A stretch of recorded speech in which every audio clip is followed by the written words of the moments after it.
Welcome, everybody. Thank you, Amber, for the introduction. My name is Brenda Johnson, and this is a special year for us as we mark the 10th anniversary of the Joe and Rika Mansueto Library.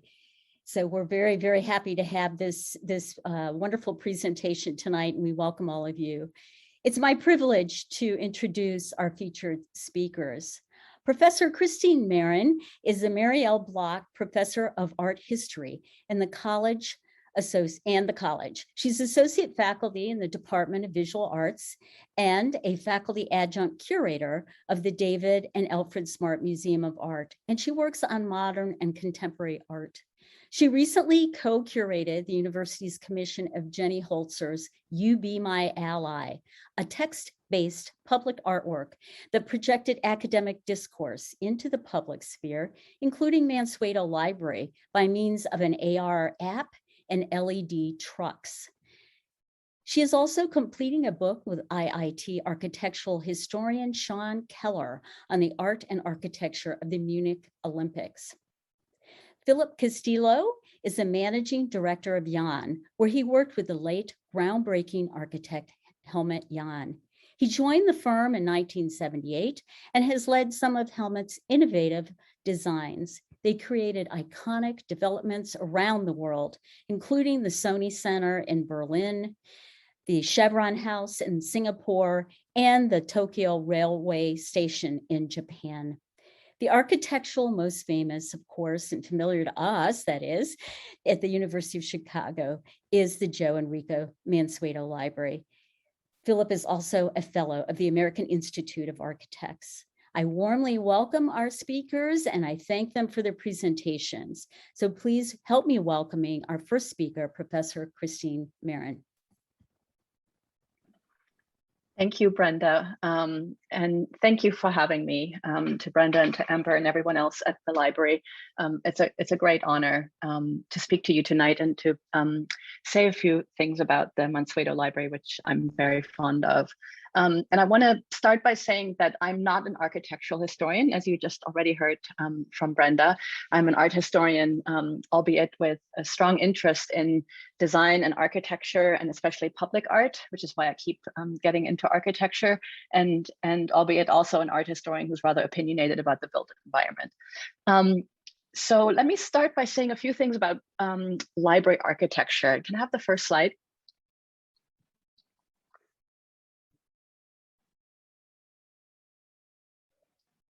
Thank you. So I'm starting, sorry, go back. I'm starting here not with Mansueto Library, but with, sorry, go back, please. The first slide, thank you. To make a point that libraries are very special buildings, and they very often, I think rightly, form the core of cities, partially because of their function. They function and have a function cross-generationally and across communities, different types of communities and cities. And also symbolically, they form the core of cities and of civilization in the sense of public access to education, and a sense of what one might call civilizational pride, really. And I'm showing you here just two examples of that. One is the Seattle Public Library by Rem Koolhaas from 2004 on the left.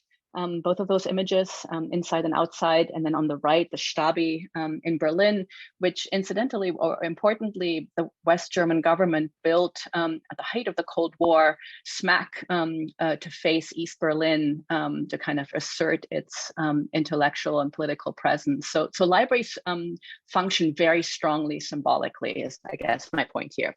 Next slide, please. And that leads us right to Mansueto. And Mansueto Library, I think, together with the Regenstein Library, is really an example of the way in which libraries function as the core of university communities. Functionally, in the sense that libraries tend to function cross-disciplinarily. All disciplines come together in terms of what is stored and used in libraries on university campuses, and symbolically. They, of course, really embody the accumulation and production knowledge, which is the mission of a university, and especially of our university. I just want to remind everyone of our motto: let knowledge grow from more to more. And I think Mansueto Library especially embodies this fantastically. It has become a kind of gravitational center to campus. It connects the north part of campus and the quad, as well as the Western expansion of the campus into the sciences and the medical campus and the kind of more historical core of the campus.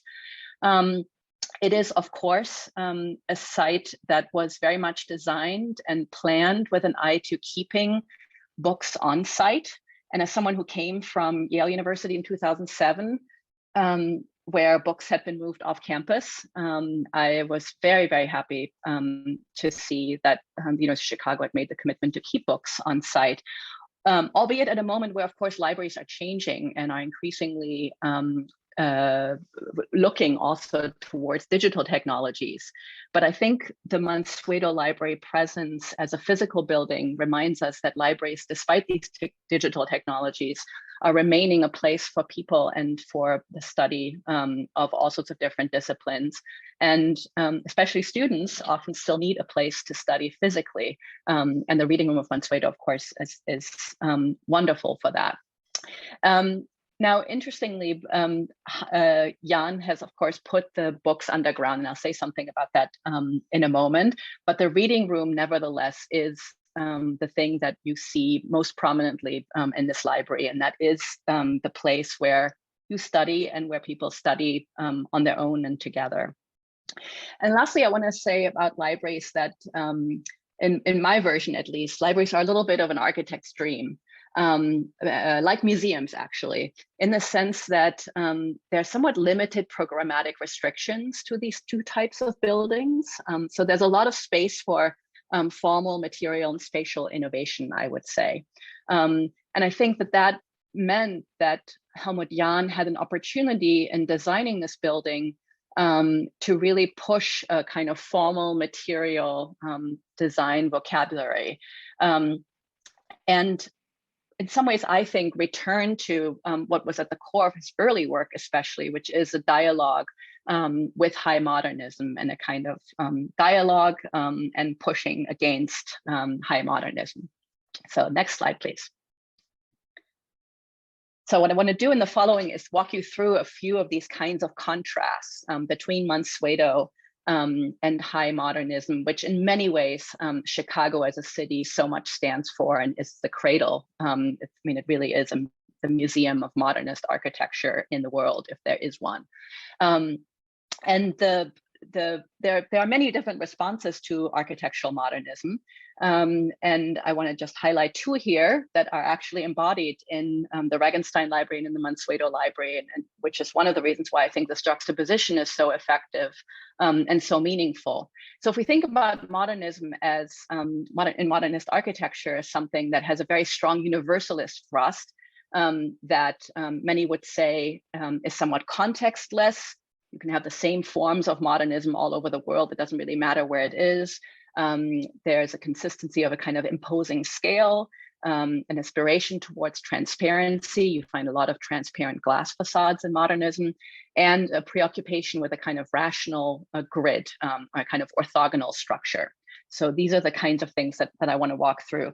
And the responses that we have here to this and the kind of overcoming of these modernist paradigms in these two buildings are, on the one hand, brutalism, embodied by Walter Netsch's Regenstein Library, which is defined very much by strong, massive, staggered blocks. So kind of loosening up this kind of grid of modernism and placing mass counter to the kind of modernist transparency. In this case, it's limestone, it's not concrete, but concrete very much defined brutalism. And then the second response, I think in some sense is still embodied by Mansueto, although it really started in the mid-70s with a group called the Chicago Seven, which was sort of the first generation of postmodernists, as they're often called, which Jahn eventually joined as a kind of eighth member, as the story goes. And this group really stood for bringing about new forms and returning to historical references, countering this kind of universalist thrust of modernism. Okay, so we have here two kind of responses in some ways to modernism, smack in the middle of our campus. Next slide, please. So first, I want to talk about transparency for a moment. And in each case, I'll show you kind of one quintessential modernist example, mostly from Chicago. So here on the left, you have Mies van der Rohe's Farnsworth House outside of Chicago. Hope you've all been. And of course, the underground section of Mansueto. So the Farnsworth House really is a sort of quintessential example of modernism in its transparency. You can see right through, right? I mean, this is a building that you can see through from all sides. You can even see underneath because it's on stilts. Everything is revealed and everything seems to be accessible. Now, what Jahn does is he still plays with that transparency with the dome, but really the bulk of the building, as we all know, but hardly ever see, is hidden underground. It is something that actually functionally makes sense. The books are protected from light. It's much easier to control temperature and humidity under the ground. And that's something that architects have often done in kind of various types of storage facilities. So I'm often reminded of the Getty complex by Richard Meyer, where a lot of storage of the archives is underground, built into the hill to be earthquake safe. And there's a way in which functionally Jahn here plays with the idea of the foundation, or uses the foundation of the building as the main part of the building, but also symbolically. The idea that this foundation that is stories and stories of books that are underground really plays with the notion of this is where we find natural resources. This is where foundations of buildings are, the foundation of our knowledge. This is where urban infrastructure is that keeps cities going and that keeps our urban life going, et cetera. All of that is symbolically evoked, I think, by Jahn moving the bulk of the building underground. By juxtaposing all of that with the glass dome that plays, of course, on this idea of modernist transparency, I think he's pushing a little bit the idea of this rhetoric of transparency in modernism, that it really is just a rhetoric, that is a kind of language and something that is supposed to signal something, but in some ways also questioning it. Next slide, please.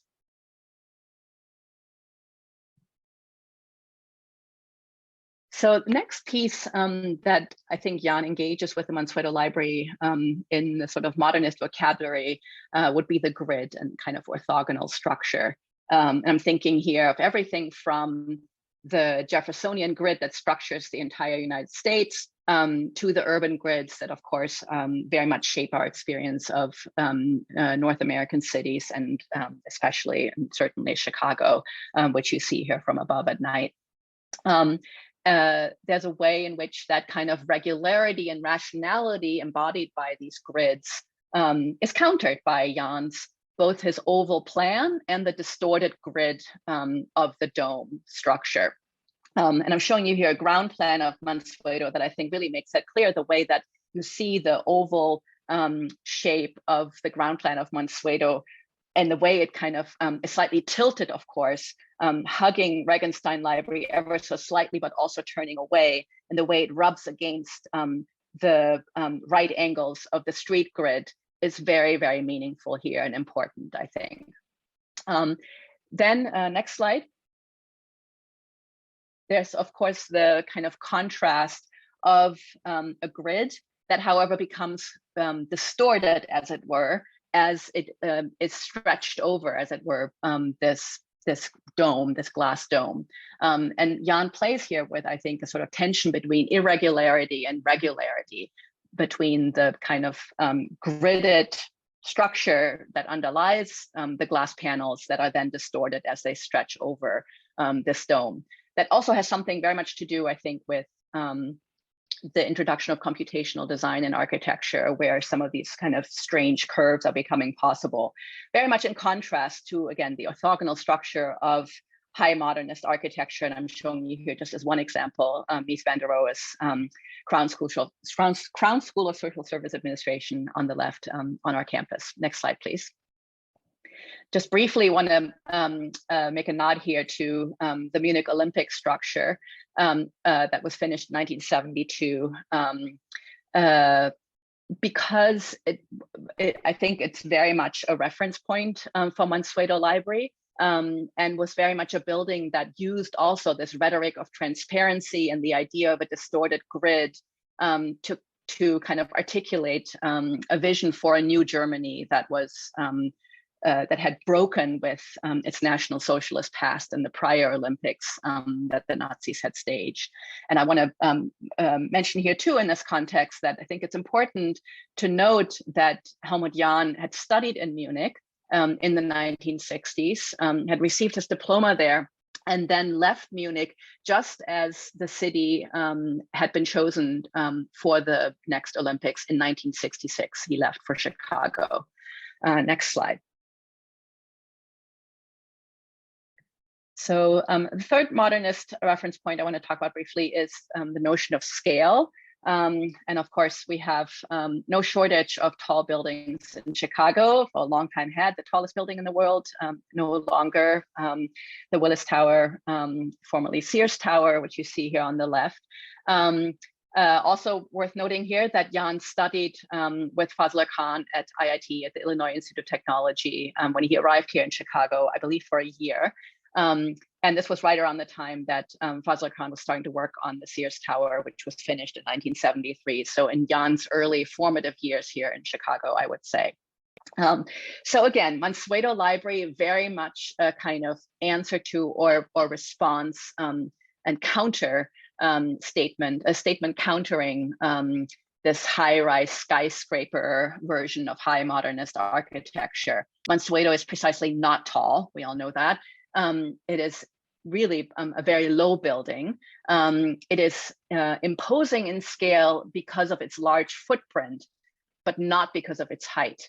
In fact, of course, the fact that the dome tapers so strongly and so dramatically really also further diminishes the scale of the footprint, I think, almost to a point where it becomes somewhat humorous in its diminished presence. It's kind of like an anti-presence, I think, in a really beautiful way. Next slide, please.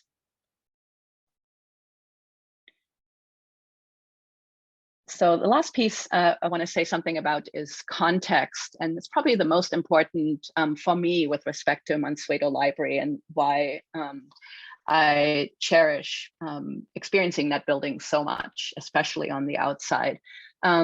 So I mentioned that modernism has a kind of tendency and has often been associated with a kind of universalist thrust. It can be anywhere and the same shapes are everywhere, and it doesn't really have much to do with any historical references, any particular place, any particular culture.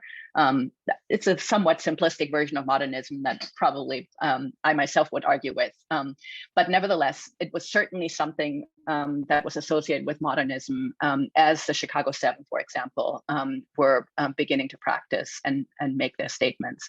A good example for this kind of modernist homelessness is, I think, IIT's campus where Khan arrived, where Jahn arrived.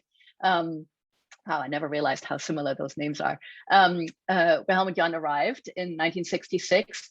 And you have here a collage that Mies van der Rohe made of the IIT campus as he was planning and envisioning it in 1947. And it's interesting, of course, that it's collage, that he collages these buildings in there. There's a way in which they kind of land on the piece of paper on this city in Bronzeville out of nowhere and have no relationship to their surrounding. Which resulted then, of course, in the quintessential razing of a large part of the city and of Bronzeville. So the scale is not imposing in size, as I was saying earlier, but Mansueto has a scale that's imposing in the sense that it's very much relates to and is in dialogue with its surrounding buildings and also with the human body. And I think it's actually a little bit unusual to find architects who are somewhat respectful to the surroundings around. Most architects tend to want to kind of make their statement. But Mansueto is actually very respectful towards its surrounding. It's the lowest building in view, and it beautifully frames and contrasts with the other buildings, but in a respectful way.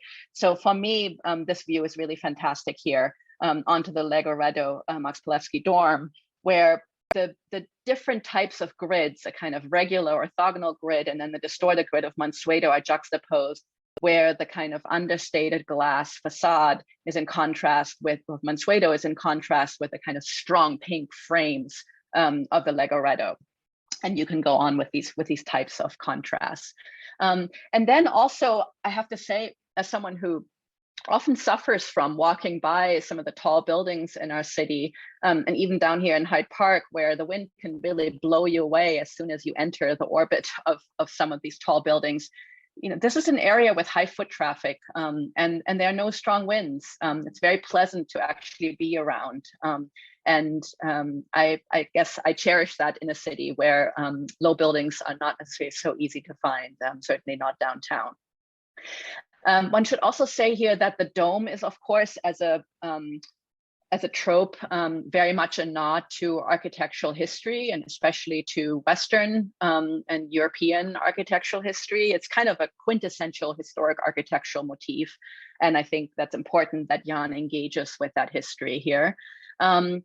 As is the fact that he went underground in terms of the majority of the building.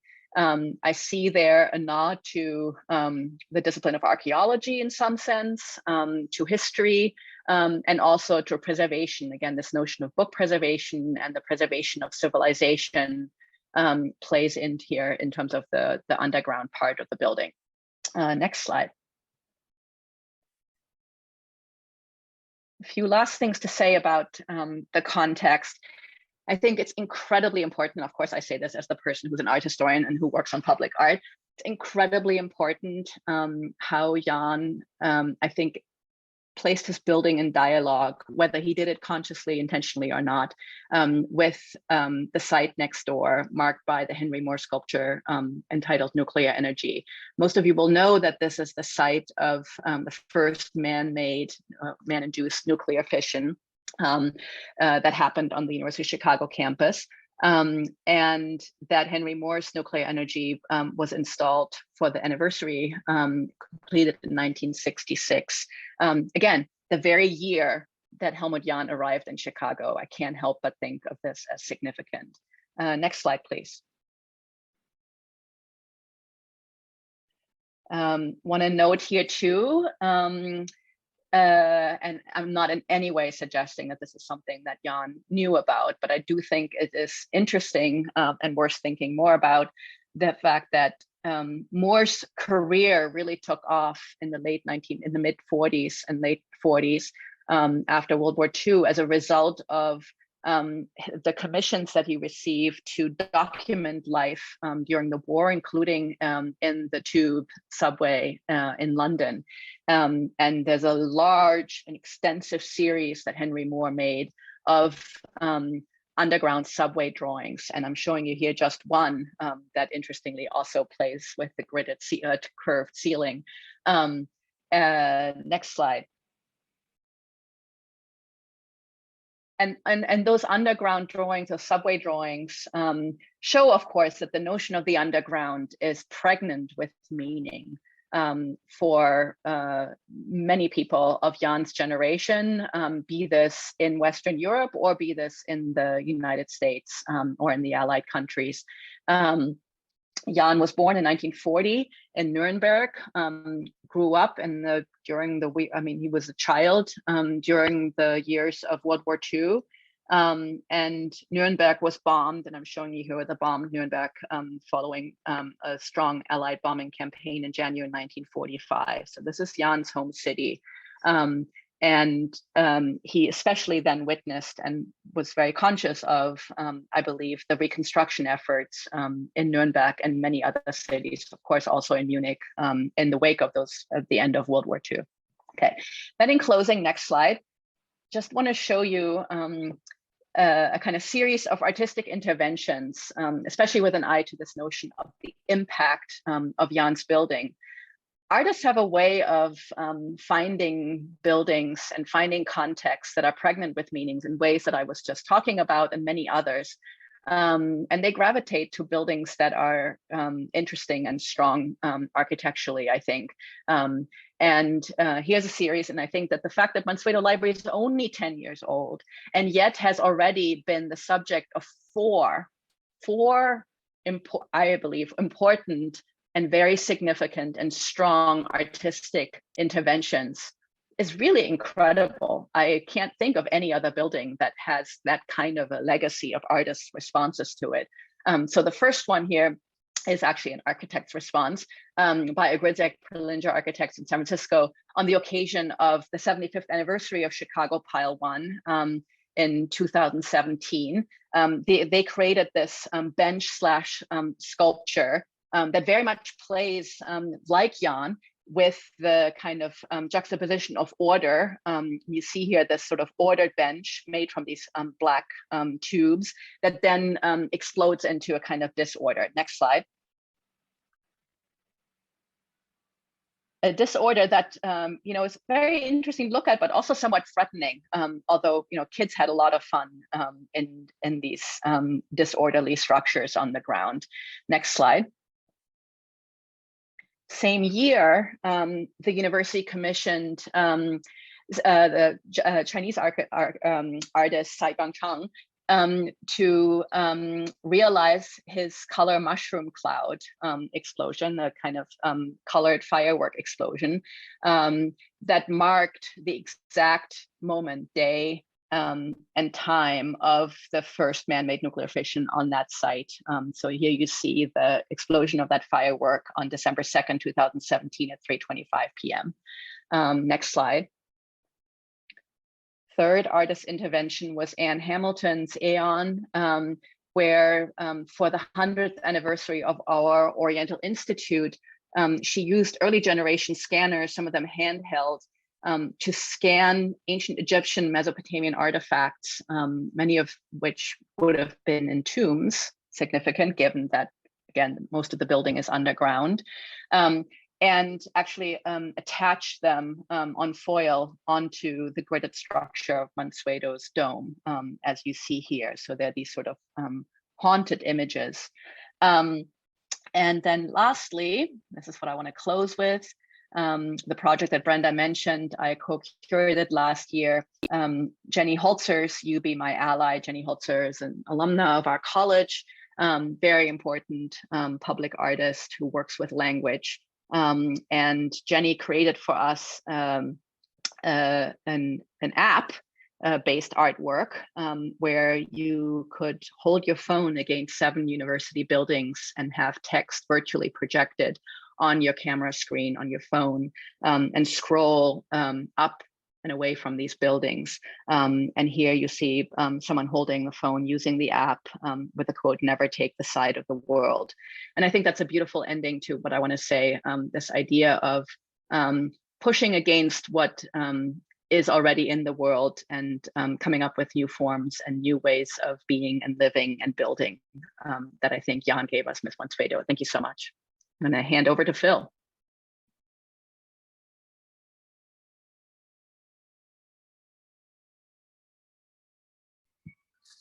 Thank you, Christine. That was really insightful. First, I want to thank the university for asking me to participate in the celebration of the 10th anniversary of Helmut's design for the Joe and Rika Mansueto Library. Good design stands the test of time, and we say this here over and over again. And this building is as fresh as it was when it opened in 2011. It's really spectacular. While it was completed in 2011, the project started in 2006. The problem, as it was presented, was to store 3.5 million volumes on site. Typically, as you all know, research books and manuscripts were stored, or are in some cases still stored off-site, and their retrieval was generally kind of a 15-day adventure. If you wanted something, you had to really have the foresight to look beyond. The university was interested in using an automated storage and retrieval system, and so that this volumes could be accessed in 15 minutes or so. I guess that's true. I've never had to do this myself, so I'm relying on what we have been told happens. The expectation in the program was to house this material in a well-designed box above grade. Next slide, please. Since the university is largely defined by street walls and interior courtyard, it was one of the few open spaces in the North Campus that was not enclosed and called for a solution that respects the open space. Everyone knows that Helmut does hundreds of sketches, and this is it's in the office here we have thousands upon thousands of them. Here are just a few that really kind of illustrate Helmut's process on arriving at the design. And you can see in some of these that if we had gone with building a box above grade, a windowless box above grade, it would be imposing. It would not have the freedom of the site that you see today. So, we came to a solution where we stored the books below grade.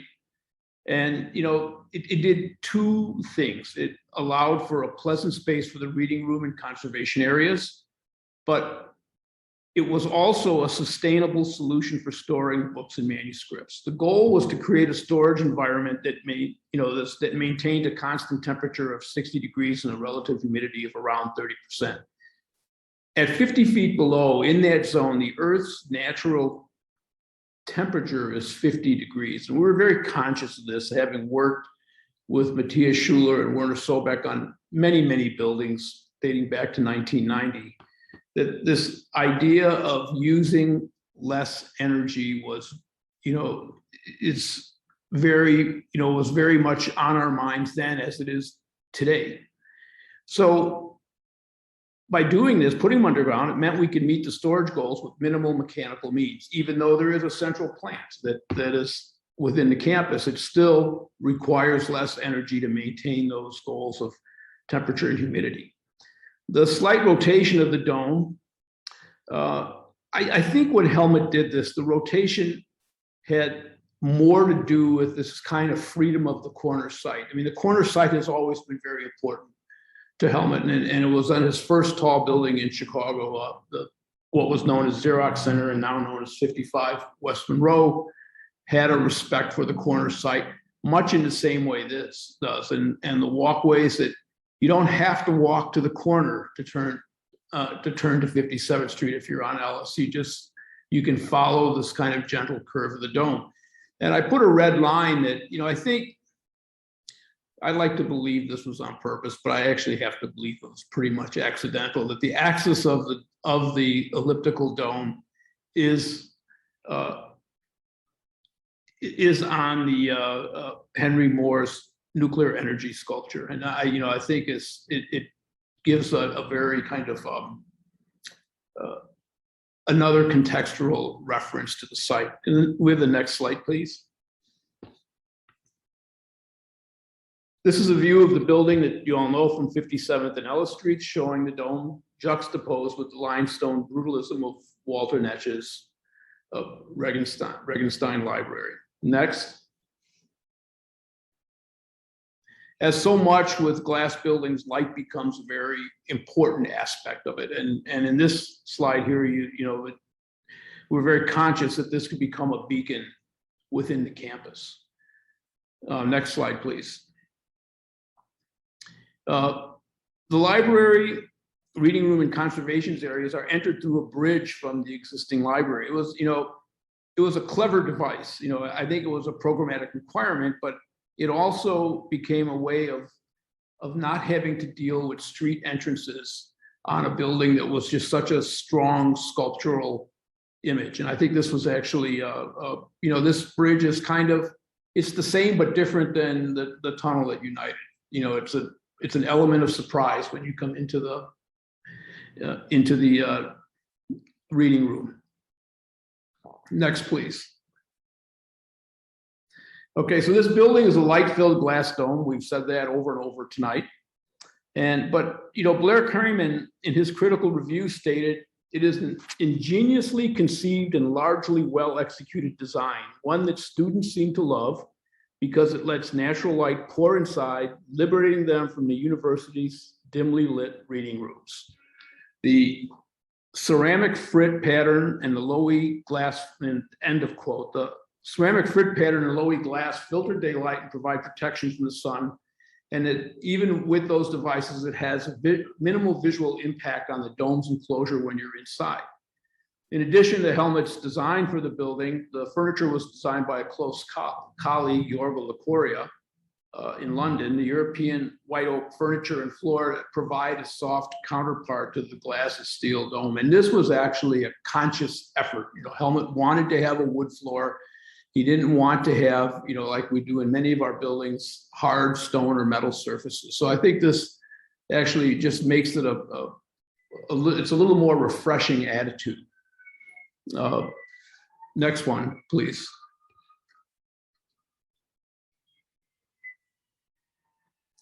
So here are both far and close views of the automated storage and retrieval system. I had the opportunity to go down there. It's really fantastic. Even getting the sequence of getting there through the slurry wall and the foundation wall is a pretty cool experience. But to see this thing in operation is absolutely phenomenal. And if you've ever had the chance, you're just awestruck by how fast all this happens, and it's actually fairly quiet. And finally, the last slide. In 2018, Helmut commissioned the architect and photographer Tom Rossiter to create this collage of the library as part of Tom's Architectural Reveal series, of where he takes photographs, plans, images, and collages them to tell the story of the building. And this series also includes Tom's work on the United States Capitol, the Guggenheim Museum, Paris Opera, among many, many other buildings. And I think this photograph clearly captures the essence of the library. This building is also the last completed building by Helmut in Chicago. So it's, for us, it's very special. It is, I think it embodies everything that he tried to achieve in his lifetime. The room is yours.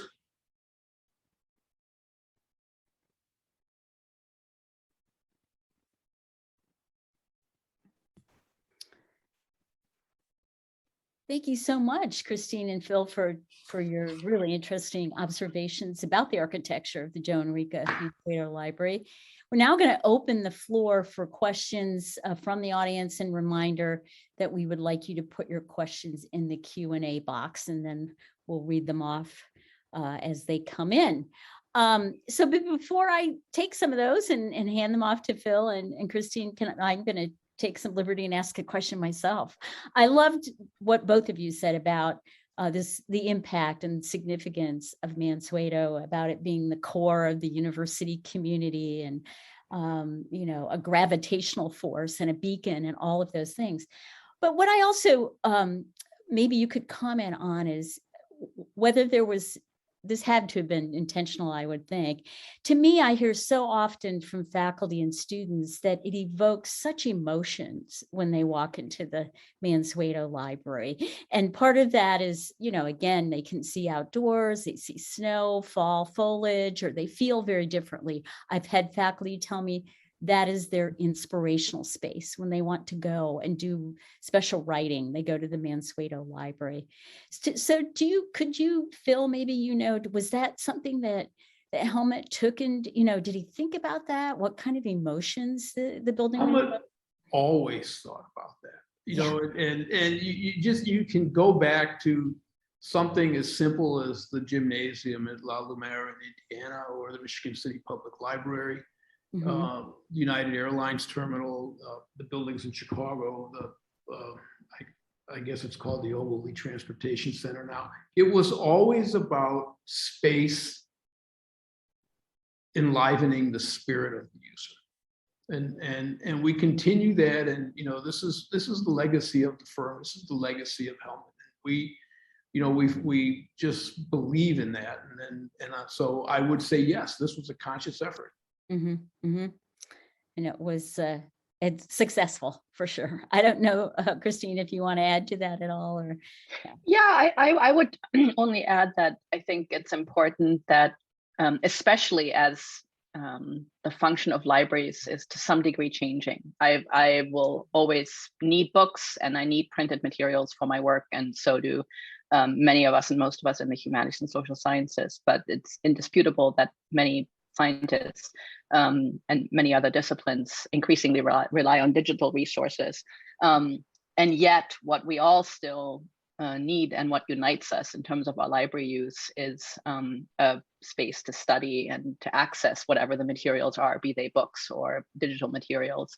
And so having the reading room that in most libraries is a focal point of a library become the visible dominant part of the library, I think, is both very respectful towards the past and what libraries will always have to remain, but also a gesture towards how libraries are changing. And I think, to me, that's an emotional part about being in that library and being in libraries in general. It's being very aware of a kind of juncture of a shift in libraries, where, however, though, because I think that shift tends to be a little bit exaggerated sometimes by some, libraries are also endangered.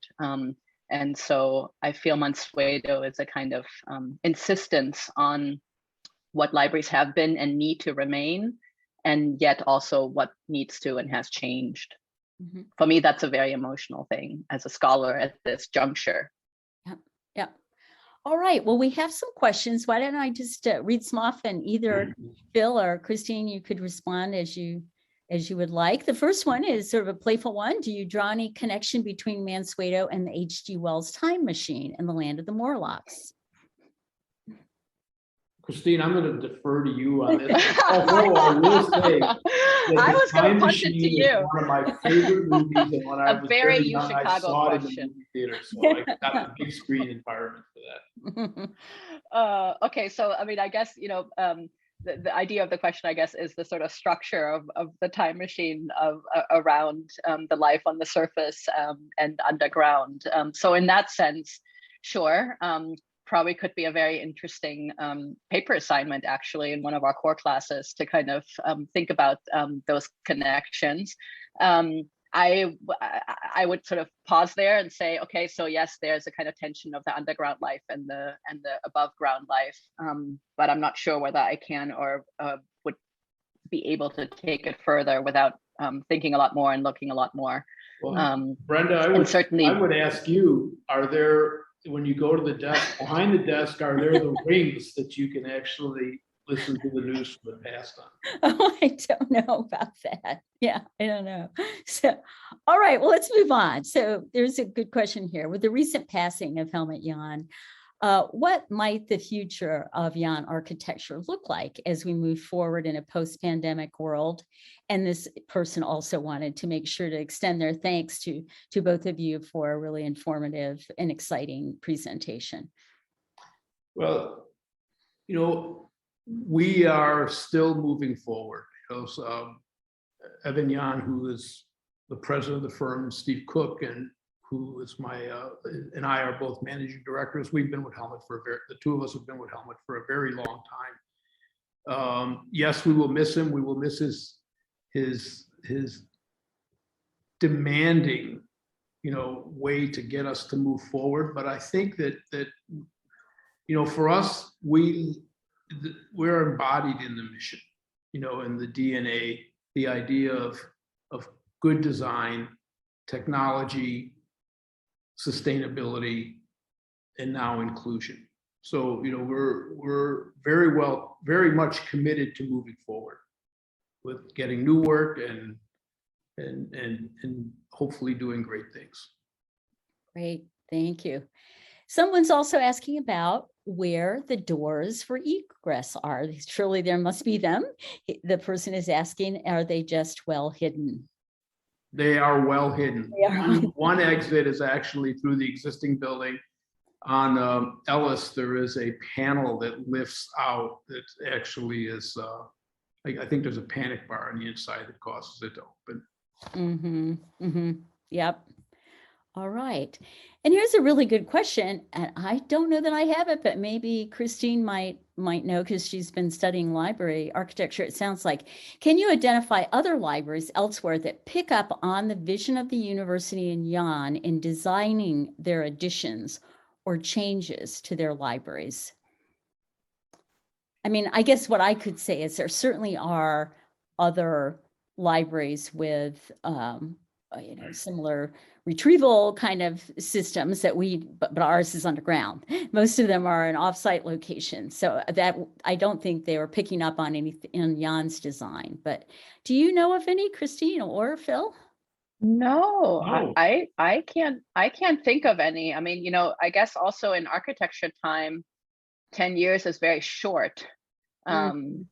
Buildings take a while to well, first to get everybody on the same page of a site, funding, choosing an architect, then the design process and the construction. I mean, easily, I think that can be a 10, 15, 20-year process. So that might also, I would say 10 years is a very short time to see that kind of impact. Sure. But I can't even think of a kind of really significant, important library in my head that has been built since that I would even begin to compare it to.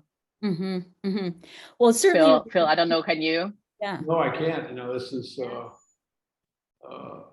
everybody always seems to reach back to the libraries in history, the 18th century, as that had great reading rooms and stacks of books around the perimeter.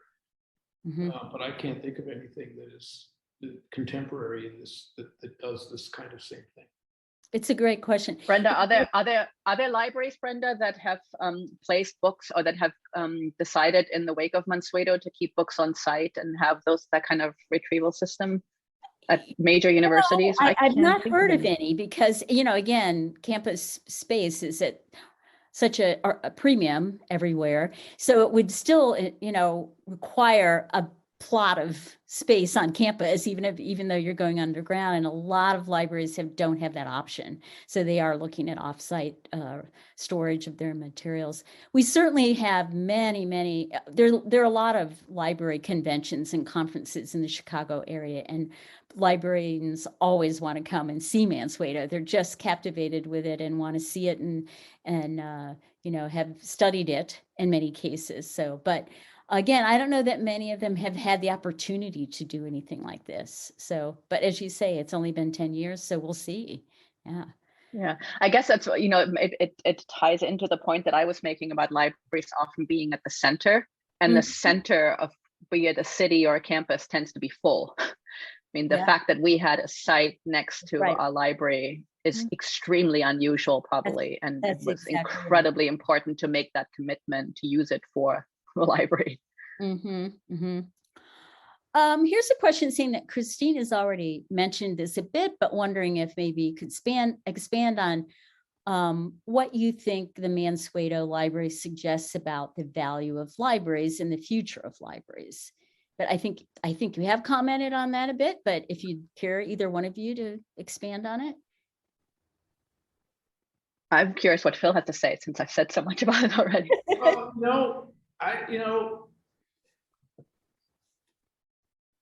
I guess I do about half of my reading of books on my iPad, and the other half I read physical books, because I just need that type of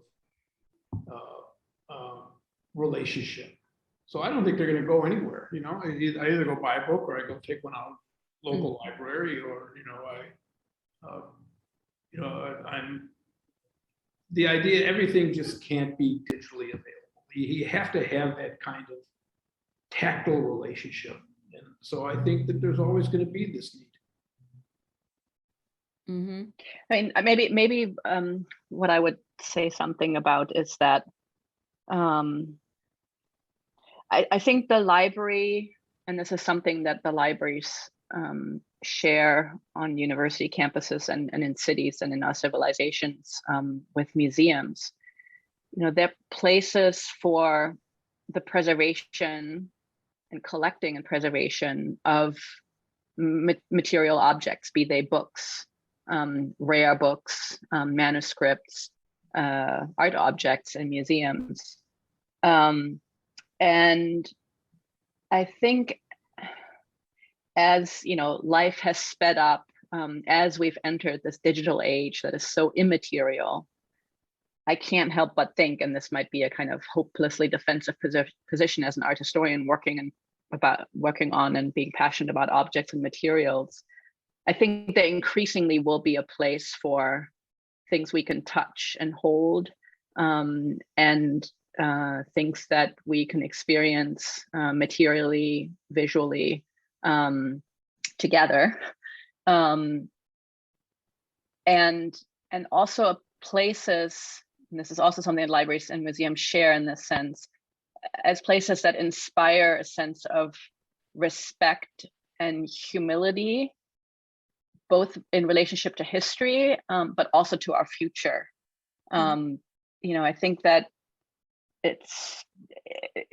universities really fulfill an incredibly important role, both as sort of anchor points, looking backwards and forwards.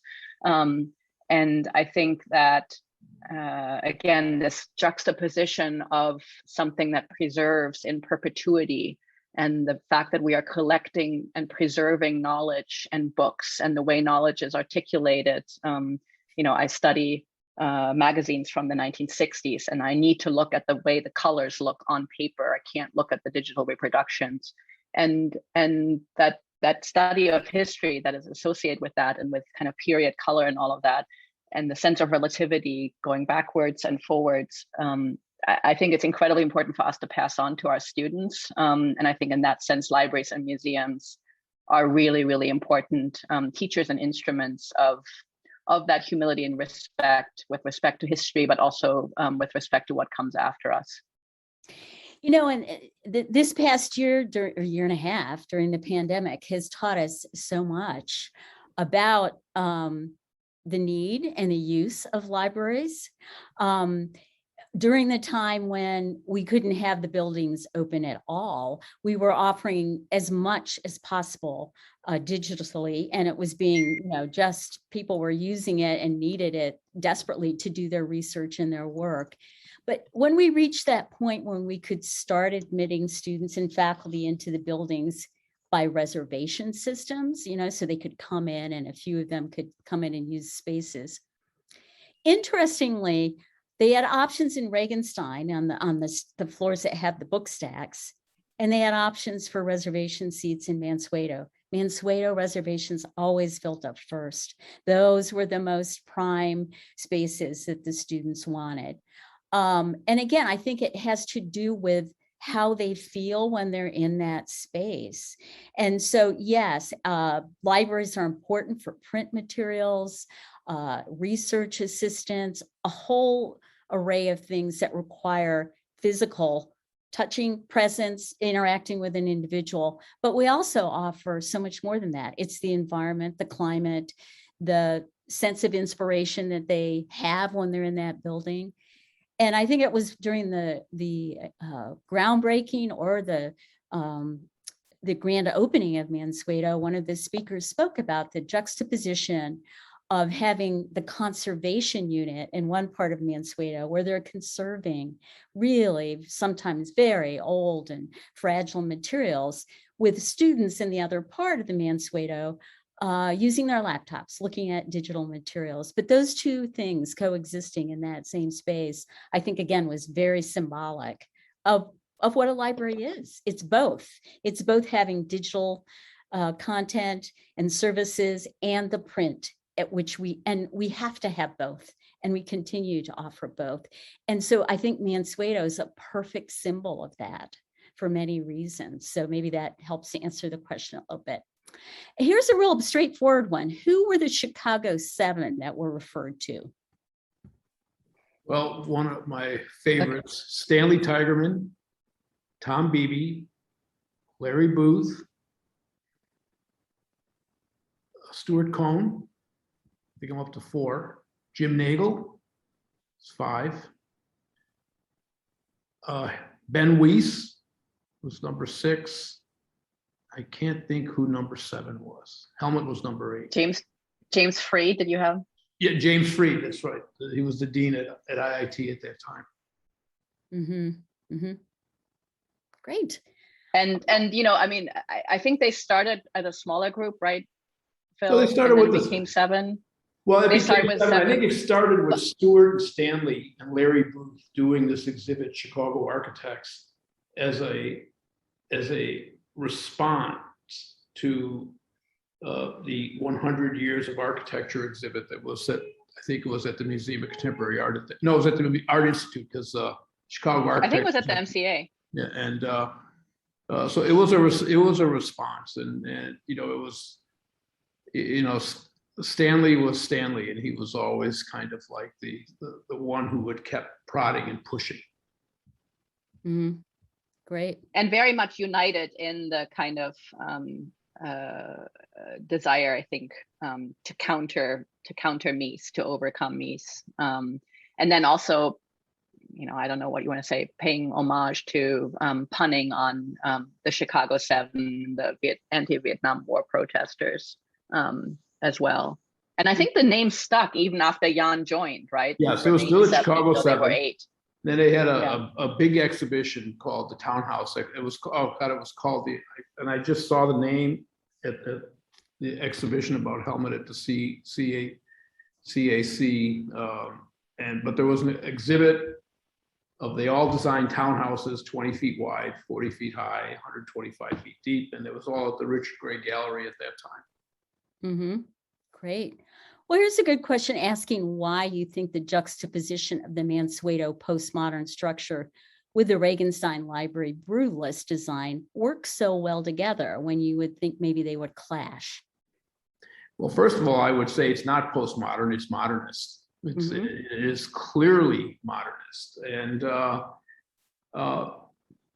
know, I think I look at it as the way cities develop. You know, buildings don't get built next to other buildings just to copy those buildings. I mean, it's, you know, every building has its own individual identity.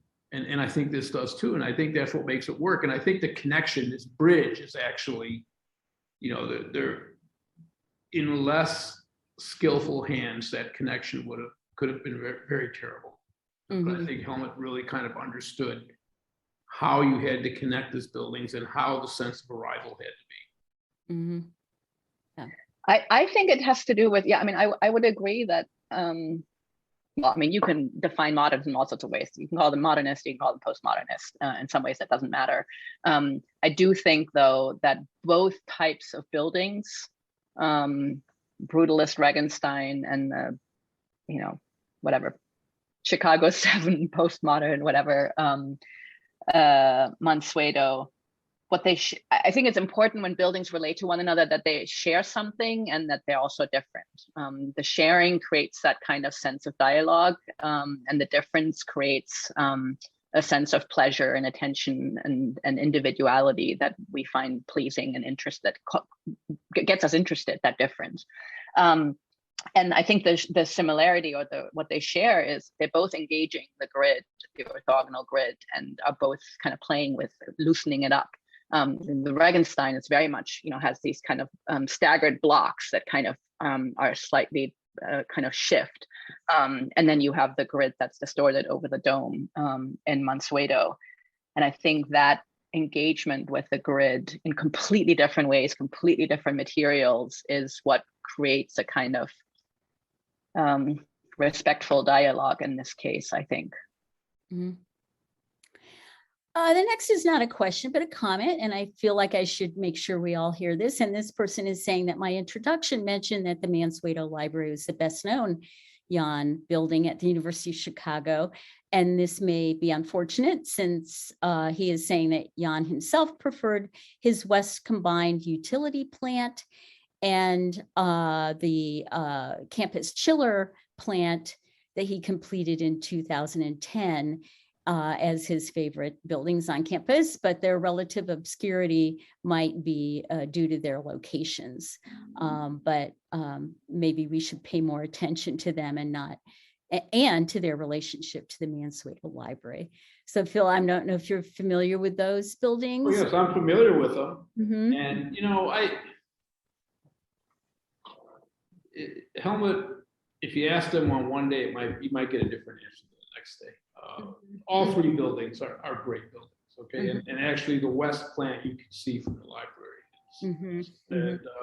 and they all have their positive points, their contextual relationships, and I'm sure if we wanted to dig in, we'd find some negative points of all of them too. But you know, the south boiler plant has that strong relationship to the existing building, which was a conscious effort.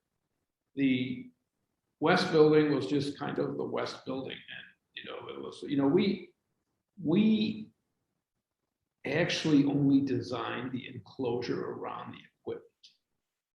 You know, the equipment is actually, and what we did through that was actually celebrate the equipment, much the way that we're celebrating a space to read. So there's a lot of similarities between.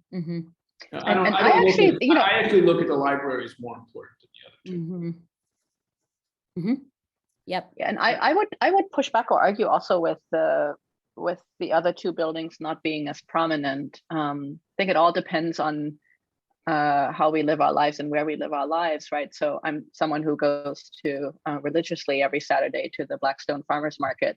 And so for me, that power plant, I certainly during the last year and a half, I've seen it a lot more common and more frequently than Mansueto. It's very, very much part of my life. And I absolutely love it and appreciate it. Having it there, it's, you know, you can't take your eyes off of it. It's like you're smitten with that building when you're down there. So I think that they're equally important and certainly by me equally loved. Someone is asking here if you can compare the dome, the IMP pyramid at the Louvre with how it affects the visitor vis-a-vis, I assume, Mansueto. That's interesting. I mean, I think that how it affects the visitor, I mean, very different because the Louvre is the entrance and Mansueto, you can't enter itself. So very much a kind of like contrast. Curious actually whether that maybe was on his mind. That's true. But then of course that there's the dialogue with the underground that they both share. But in terms of the experience, I think because one really functions as an entrance, the other one is entrance-less. The experience is very, very different. Although I think both in terms of the experience from the outside, because of the unusual shapes that we don't associate with buildings, together with, you know, a pure glass facade and these unusual shapes, they very much both draw our attention. I mean, you know, you can't, so many buildings, I walk by and don't really notice. I mean, you cannot walk by Mansueto or the Louvre Pyramid and not notice it. It's impossible. So I think that's something certainly that they share. Someone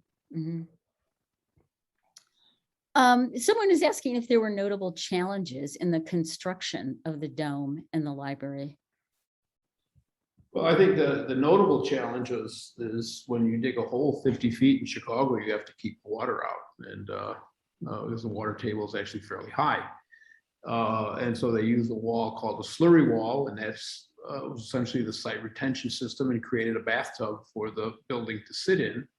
And then within that, I think 5 feet within that is the actual foundation for the building that's tied back to the slurry wall, but also provides this kind of way to get in there. And I believe there's a secondary pump system within that in case there ever is water.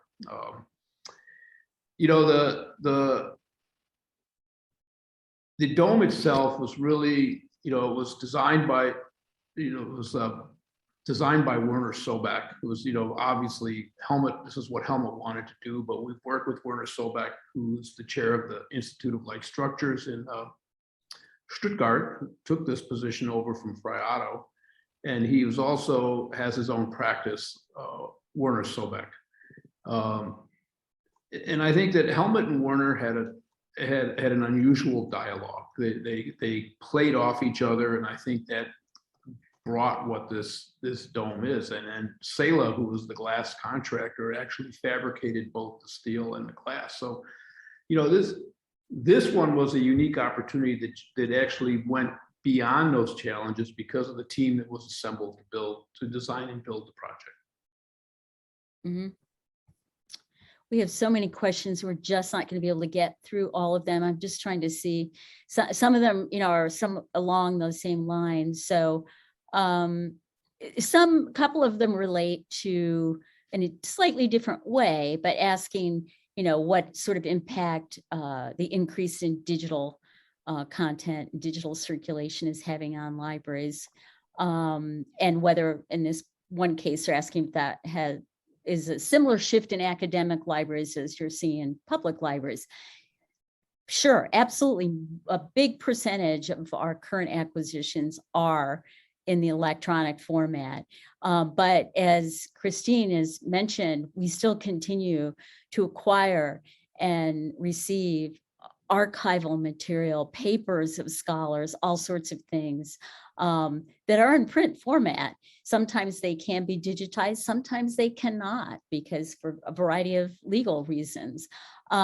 So yes, we offer material in electronic format, but we acquire print as well. Someone was asking here if we have overcapacity for the storage of books.